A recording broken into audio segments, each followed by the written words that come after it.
Nah, masih dalam pembahasan tauhid teman-teman. Tapi sebelumnya saya ingin bercerita dulu. Dulu saya ketika mu'alaf, 1 tahun mu'alaf saya ikut TPA, ngaji sore. Kemudian saat itu saya sedang menulis. Tiba-tiba datang ke kelas saya, dia lihat kalau misalnya pensil saya itu pendek. Kemudian dia bilang begini, Yunus, kamu ganti aja pensil kamu, karena dapat membahayakan umur atau usia orang tuamu, karena dapat mengurangi usia orang tuamu. Wah, saya kaget, kemudian dibuanglah sama dia dan diganti baru sama dia. Nah teman-teman, 9 tahun setelahnya, saya waktu itu pesantren di Jawa Tengah. Nah, saya pesantren di Jawa Tengah, saya sedang ngaji di sebuah kohon itu sawung. Saya sedang ngaji di sawung, tiba-tiba datang adik kelas saya di samping saya, dan dia minta ajarkan tajwid kepada saya. Tapi saya tolak waktu itu. Saya bilang ntar dulu gitu, ntar malam gitu.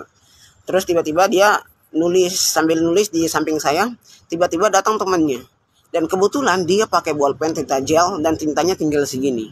Kemudian kata temannya menggunakan bahasa Jawa, kamu nggak boleh tuh pakai bolpen kayak gini, tintanya tinggal dikit, buang aja gitu.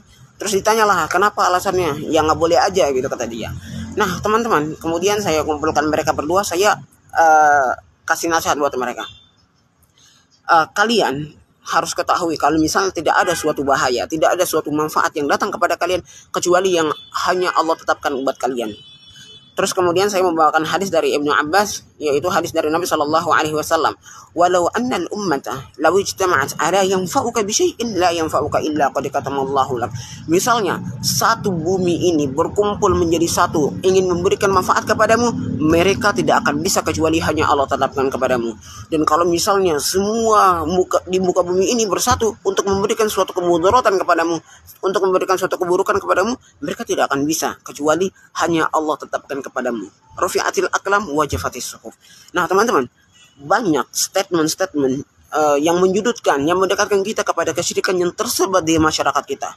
Contoh kecilnya gini teman-teman, ibu hamil itu, kalau ini terjadi di masyarakat kita teman-teman, ibu hamil tidak boleh menaruh atau pamali menaruh benda tajam di bawahnya, karena itu dapat merusak kandungannya. Nah ini sungguh statement yang salah. Jadi masyarakat kita ini secara tidak langsung teman-teman menyamakan sifat Allah, yaitu dapat memberikan manfaat, kemudaratan kecuali hanya kepada Allah Subhanahu wa taala. Allahu qadirun ala kulli syai. Allah itu kuasa atas segala sesuatu. Teman-teman, bahkan di Al-Qur'an itu dijelaskan kalau misalnya daun yang kering, kapan jatuh, kapan detiknya, kapan jamnya, kapan harinya itu sudah diatur oleh Allah Subhanahu wa taala. Apalagi kita sebagai makhluk yang sempurna, teman-teman. Nah, semoga teman-teman ini sebagai penjaga kita dari pintu-pintu kesyirikan teman-teman. Semoga Allah Subhanahu wa taala menjaga kita dari segala macam kesyirikan-kesyirikan yang tersebar di masyarakat kita. Semoga bermanfaat. Barakallahu fikum.